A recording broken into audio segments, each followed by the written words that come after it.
Tiffany was a nurse, and she served in several health professional roles. But since major new life circumstances that she'll tell you about, she's been a fierce advocate for American veterans. She's worked with high-ranking politicians, lobbyists, even the president to secure much-needed services.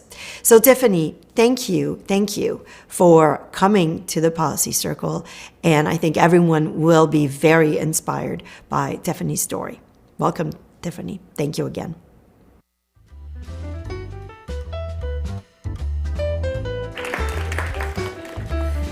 Hello, how's everyone doing? All right. Good. I am happy to be here.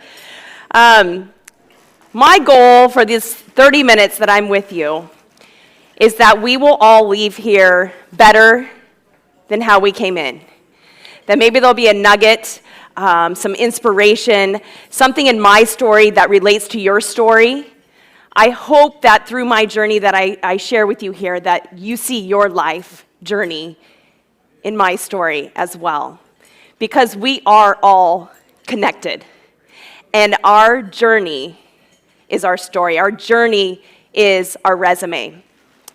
So I'm going to talk about three things: opportunity, choice, and gratitude. Growing up, I didn't have much. But what I had was opportunity. And that opportunity came in the form of a cherry farm. My grandfather was a cherry farmer, and after harvest, he would allow me and my siblings to go pick cherries to sell on this side of the street and to sell at the market, the farmer's market. And if any of you have picked cherries, it's a very, very daunting task. It's one of the hardest fruits to pick. And we would risk our lives. We'd climb to the top of these rickety ladders and risk our lives on the very top to get the most amazing fruit hanging on the limb that the pickers didn't even want to get. And we'd get it in our bucket. You wear your bucket on the front, over your shoulders. And I would get my bucket full. I'd be so excited, climbing down off that ladder, and I'd go to my bin to fill up the bin. And you get to the bin, and you dump your bucket in, it's not even a quarter full. It's so disappointing. So back up the ladder you go. My mother would tell us when we got back from a long day of picking, now get the wet sheets out on the grass, you're going to wash the cherries. My grandfather grew the Rainier cherries, the big yellow cherries with a little bit of red on them. And she said, you're going to wash these cherries because you have to stand out. There's going to be other cherry stands, and you have to be different. Someone needs to be able to walk by your stand and pick a cherry right out of your bin and eat it. So we begrudgingly would wash these cherries back and forth gently, because if you bruised them, you couldn't sell them the next day. We'd wake up extra early to get the best place at the market. And my mother taught me, when someone buys a 5-pound bag of cherries from you, you make sure that they see you put an extra handful on top, because they will come back to your cherry stand the next time. So I have to admit that I was not upset about selling out early, because that often happened to us. And I would use the money to buy school clothes, to save for college. I raised steers and raised hogs to pay for college. And at the time, I remember feeling a little bit upset. My peers didn't have to do this. But you know what it taught me? Hard work, going the extra mile, and putting people first. I wouldn't know how much I would need those values until much later in my life. But I can tell you now from this stage that I am so grateful for that opportunity. It was different than everyone else in my school. But it gave me the grit and the determination and the can-do attitude that I would need. Growing up, I always wanted to be a nurse. There was no question what I would do when I graduated from high school. So you can imagine, for my family, it was a really big deal. I was the first in my family to graduate with a Bachelor of Science degree. It was a wonderful day in our household, graduating cum laude, and all of my family there with me. After I graduated from nursing school, I married my high school sweetheart, Katie Smiley. He was a newly commissioned officer from the United States Military Academy. I was a nurse, he was an officer. My new last name was Smiley. It doesn't get very much more American dreamish than that. We had our whole future ahead of us, and it was bright, and it was beautiful, and there was nothing that was going to stop us.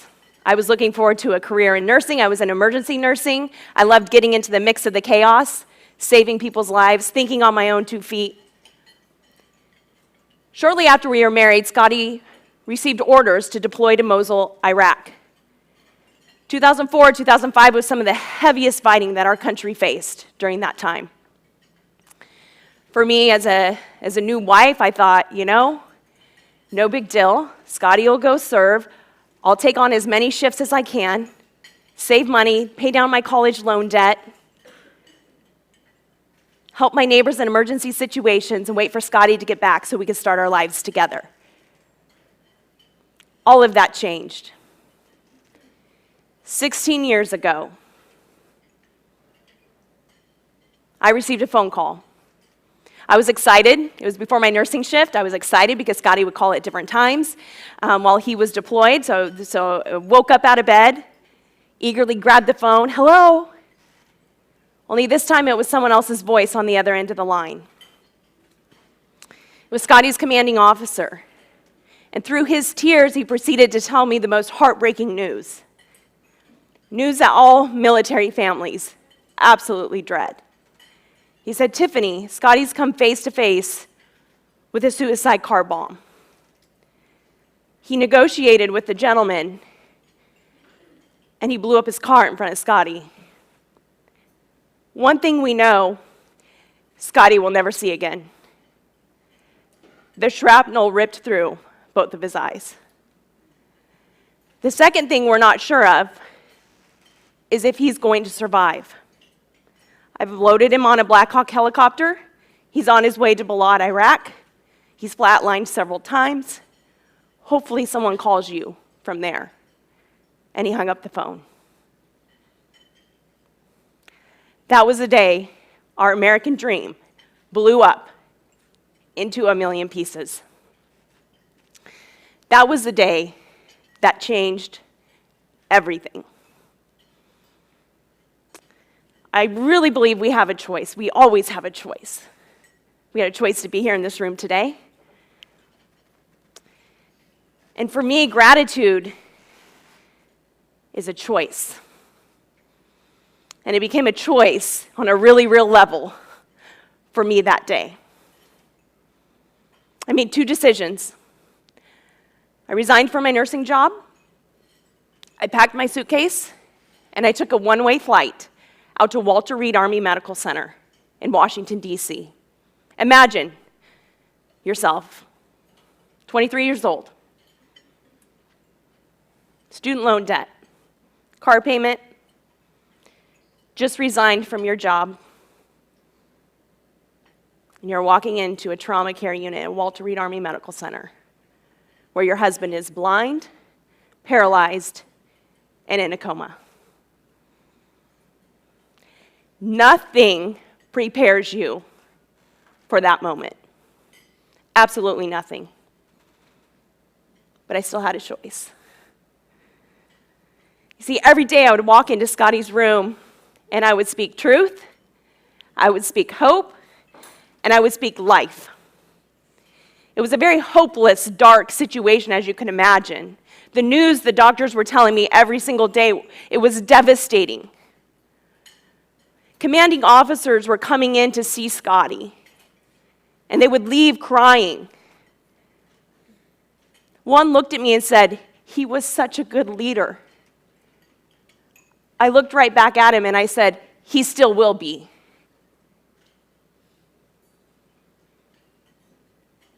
I would come back the next day and speak truth and hope and life. I told Scotty all the things he could be because in that room, everyone was telling him everything he couldn't be.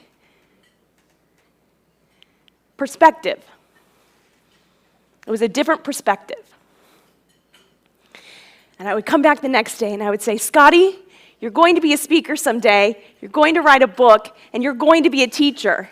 He would say, "Tiffany, do you know what my professor at West Point told me on my English paper? He asked if English was my second language. There's no way I'm writing a book." And I would come back the next day and say the same exact thing, and he'd say, "Tiffany, how will I ever speak? I can't even get out of bed."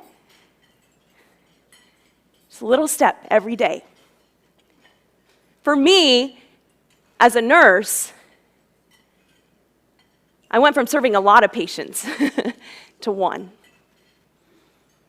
And you can imagine the advocacy that I had to stand up for. It was my first interaction with the bureaucratic government.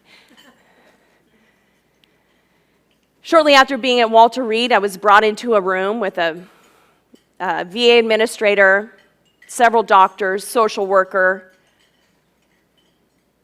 We're all in a room, and I'm sitting there by myself. I had power of attorney. So I said, Mrs. Smiley, you have power of attorney. Sign right here on the dotted line, and we're going to begin Scotty's medical retirement from the military. I had a different perspective, though. You see, I believed Scotty should be able to fully recover. I believe he should have access to all the care, training, anything he would need to go on and live a purposeful, free life. So I looked at those doctors and I said, no, I'm not signing it. They had never heard that before. Confused, they looked at me, pushed the paperwork a little bit further in front of me and said, well, Ms. Smiley, I don't think you understand. Your husband has no eyes. There has never been someone to continue service to our country blind. Sign the paperwork. But as crazy of an idea, as optimistic of an idea as it was, I believed that if Scotty still wanted to continue to serve, that he could. I had just walked in and told him he would never see again. I was not going to walk in and tell him I just signed his paperwork that retired him from the very thing that gave him purpose and motivation. And not only that, I was standing up for thousands of families like ours. It was traumatizing being at Walter Reed as a nurse during that time. Every day, casualties were coming in, and I would see the families. And I'd go, I just got that call last week, last month. You're there forever, it feels like.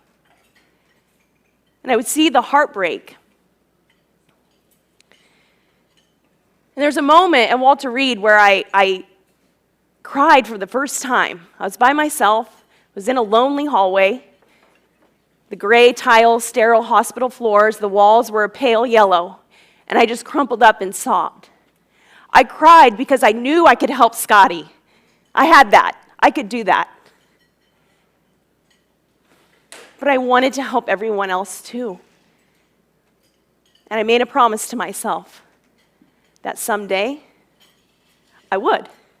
Someday I'd come back and help all of them as well. So when that doctor pushed that paperwork in front of me a little bit further, I already knew what my vision was. It was for something better. So I looked at him a second time and said, no, I'm not signing it. The meeting didn't end well, as you could probably imagine. I took the paperwork, I put it in a drawer, and I've never seen it to this day. I built a coalition. Of various individuals who believed in this vision as well. Aren't coalitions awesome? Circle up, right? There's power in numbers. There's power when we share our voice and our vision. This coalition said, Tiffany, this is the right thing to do. Every day, Scotty would get a little bit better, a little bit better, a little bit better. A few steps backwards, a few steps forward. Every day I was telling him, you're going to be a teacher someday, you're going to be a speaker, you're going to write a book, you can do this, we can do this. I'll never forget, we were walking in to his medical board. We had petitioned the Army. Scotty was fighting for us. He was ready to continue service and give back to our country. And we walked into this meeting where we didn't know if the military was going to say, you're done or not. And we walked in and they said, well, we just got a phone call. Scotty, you have a job at Fort Monroe. I've never been more happier to drive across the country. Scotty petitioned the Army, and it was granted to him. He became the first blind active duty officer to continue service to our country, something that had never been done before.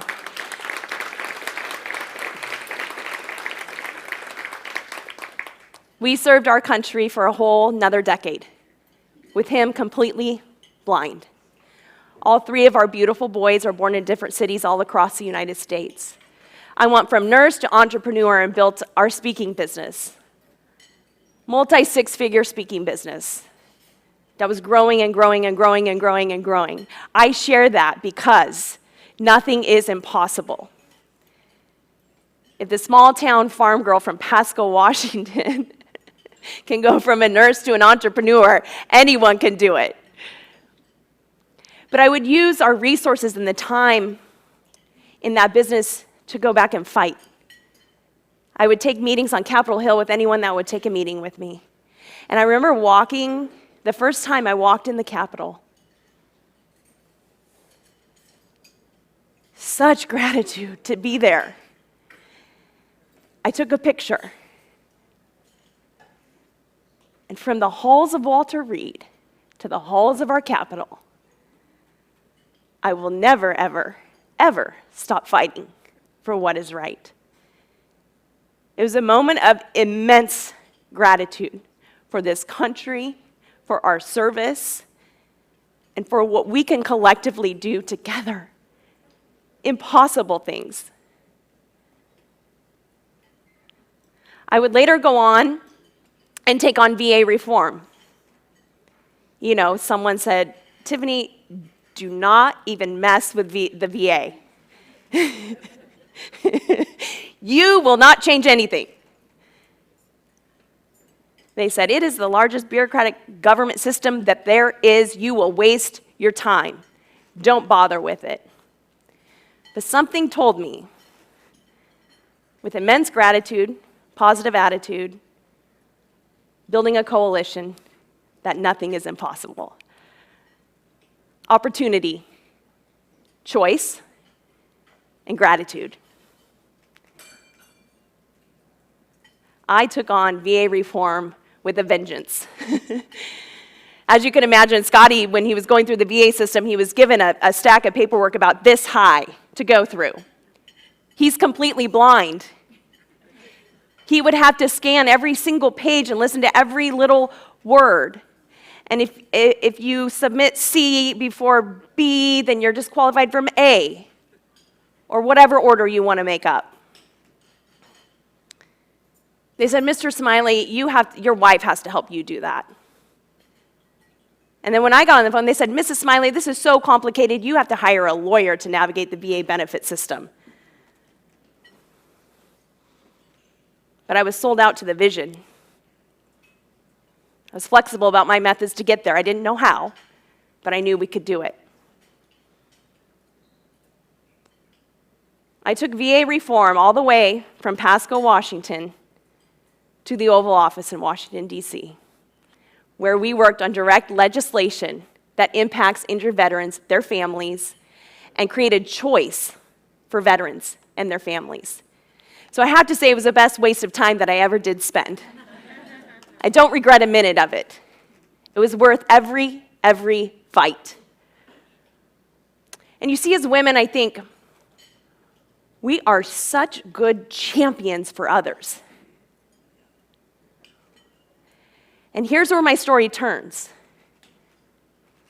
I'll never forget the day where I looked in the mirror and went, who are you, Tiffany? What happened? I was a champion and a fighter for Scotty. But looking in the mirror on that day, I realized I had to be a champion and a fighter for myself.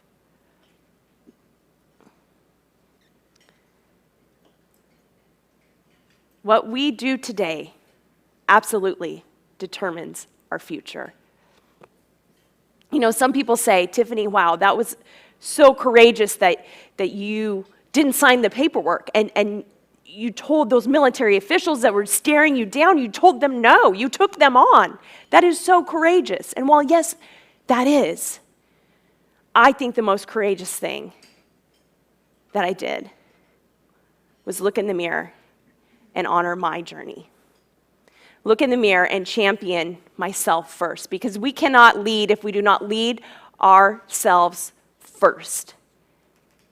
As a wife, as a mother, as a caregiver, as a businesswoman, as a nurse, as an entrepreneur. I learned that in that moment. You see, I always wanted to be a nurse. I wondered, what did my life mean now? But I realized, your journey, Tiffany, honor it. Just like you honor Scotty's. Have gratitude for how far you've come. And you know what? You're still a nurse. The work looks different, but you're still doing it. That was the moment that changed everything for me. And I really believe as women, when we connect, when we share our ideas, our thoughts, our solutions, we really become unstoppable. The solutions to a lot of the problems that we face today are right here in this room, amongst each other. We are each other's greatest asset. It's just sometimes I think we forget that. I know in that moment staring in the mirror, I sure needed that. I needed a circle. I needed women who would honor my journey and work with me. See, up to that point, I think I had done it alone. Imagine what we can all do together. It's exciting.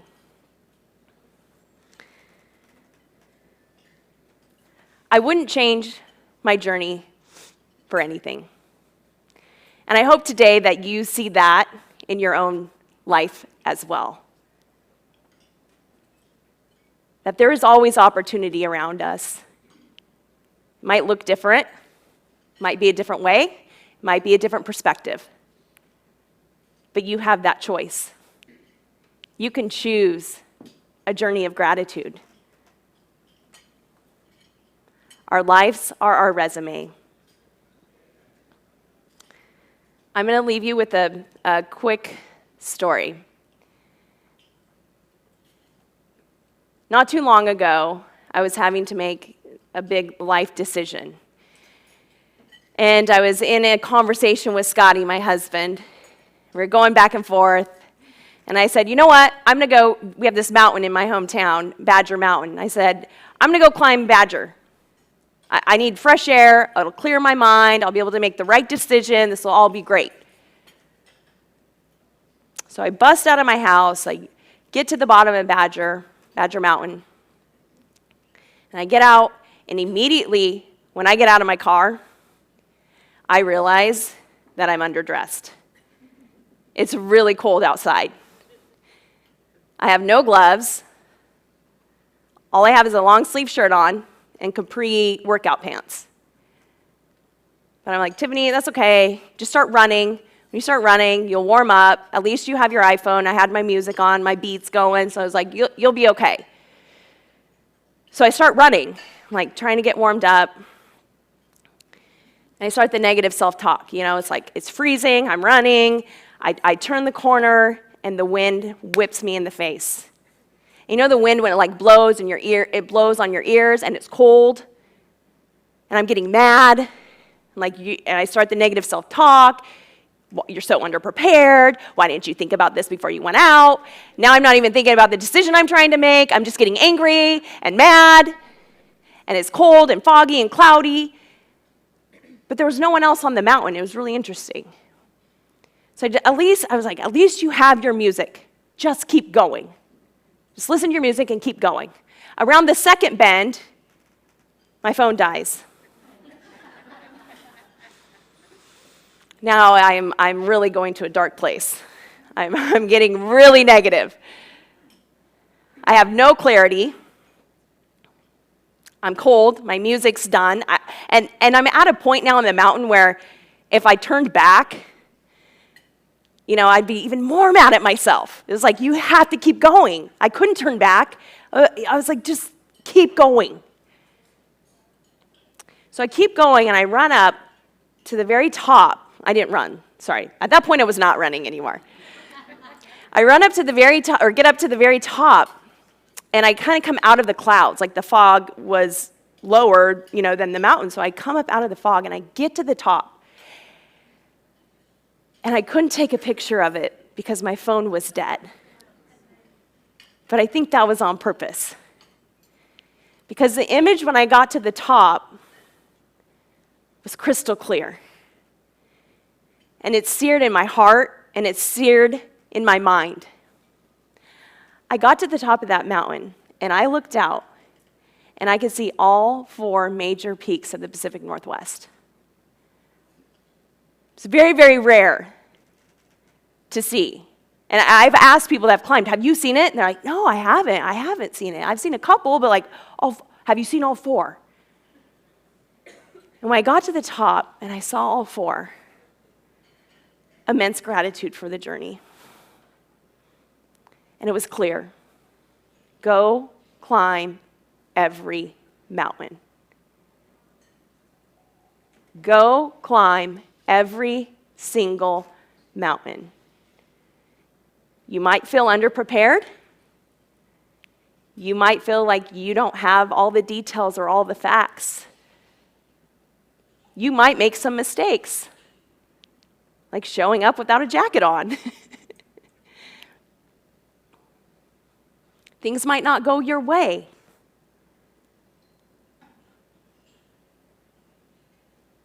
Might be a different trail that you have to take. But don't ever, ever give up. It's the journey in all of us. It's what we're doing here today. Go climb every single mountain. I want to leave you with one of my favorite quotes. There are only 2 ways to live your life. One is as though nothing is a miracle.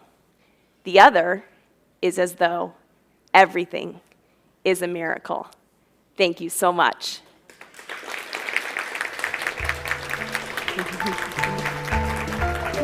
Love. It's amazing. All right, who's ready to go climb a mountain with Tiffany? Let's go. This is amazing. What a terrific ending to what has been a remarkable time together. Let's just, if you don't mind, let's give another round of applause to all our speakers that have come here.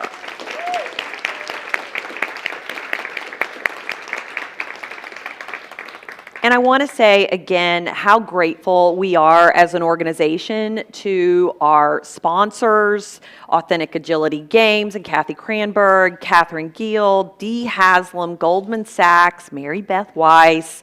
I want to thank America First Policy Institute, Diane Finnerty and Morgan Stanley, the Mackinac Center for Public Policy, Jackie Denial, Ultra Proven Solutions, Ashley Davis, Engage, She Said, and the wonderful Laura Cox Kaplan, and our good friends at the Texas Public Policy Foundation. Thank you. Let's give a round of applause to our sponsors.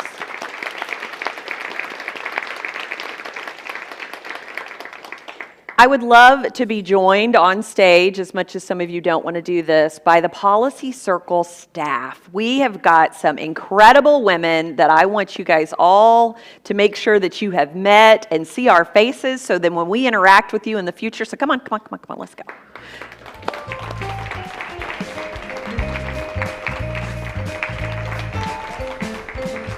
Got it? Good. All right. Thank you guys. Come on up. Hello. Oh, come on, Kim. All right. Here, you're going to keep going down this way. Just pass me on this side. All right. Okay, so you've met most of these ladies, but I want to make sure that you know who they are and that these are the women you're going to want to call and engage with on all kinds of fun projects. Kim Borchers, Queen of Clear, that's her new title. She is our Director of Leadership, and she's remarkable. And then who's next to you? Oh, Courtney. And if you haven't met Courtney, Courtney is new to our team. She is our new Director of Policy and Communications. We've got wonderful things in store on the brief and communication side. She's going to be handling that. The amazing Nicole Klein, who is the Director of External Engagement and really an OG right here. She's been here since day one. the delightful Maddie Thayer, who has been working on our app and this event. And y'all, this wouldn't have happened without Maddie. So thank you. The amazing Jane, who is responsible for all things IT for the Policy Circle. She is incredible. You ever have a tech issue, she's the woman. And then I have to say, who in here thinks our briefs are amazing? Raise your hand.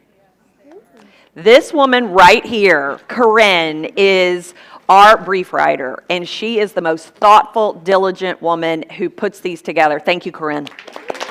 Okay. And last but not least, Janet Burt, Director of Operations and Programs, who is the rock of our team. We love you. Thank you, Janet. We're so grateful.